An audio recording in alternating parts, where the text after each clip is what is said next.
June 19, 1865, marked the date that Major General Gordon Granger arrived in Galveston, Texas, and announced the end of both the Civil War and slavery.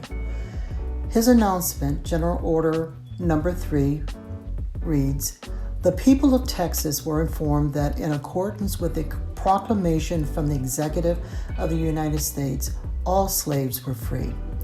This involved an absolute equality of personal rights and rights of property between former masters and slaves, and the connection heretofore existing between them becomes that between employer and hired labor.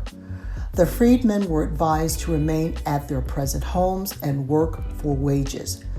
They were informed that they will not be allowed to collect at military posts and that they will not be supported in idleness either there or elsewhere." The 1865 date is largely symbolic. The Emancipation Proclamation is issued by President Abraham Lincoln, had legally freed slaves in Texas on January 1st, 1863, almost 2.5 years earlier. Even after the general order, some slave masters withheld the information from their enslaved people, holding them enslaved through one more harvest season. Texans celebrated Juneteenth beginning in 1866 with community-centric events such as parades, cookouts, prayer gatherings, historical and cultural readings, and musical performances. Over time, communities have developed their own traditions. Some communities purchased land for Juneteenth celebrations, such as Emancipation Park in Houston, Texas. As families immigrated from Texas to other parts of the United States, they carried Juneteenth celebrations with them. On January 1st, 1980, Juneteenth officially became a Texas state holiday. Al Edwards, a freshman state representative, put forward the bill HB 1016, making Texas the first state to grant this emancipation celebration. Since then, 48 other states and the District of Columbia have also commemorated or recognized the day.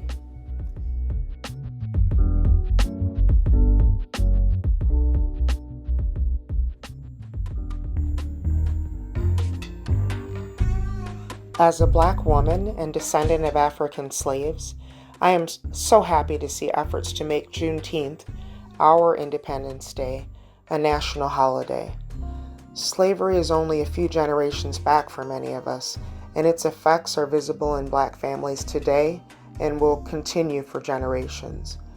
But the worst conditions and inhumane treatment did not break us. A transcendent strength and resiliency live within us. I revel in that power and feel the ancestors within me. I will gather with friends and family to celebrate Juneteenth while reflecting on our long struggle for equal rights and how to use my voice and art to shed light on Black strength, humanity, and beauty.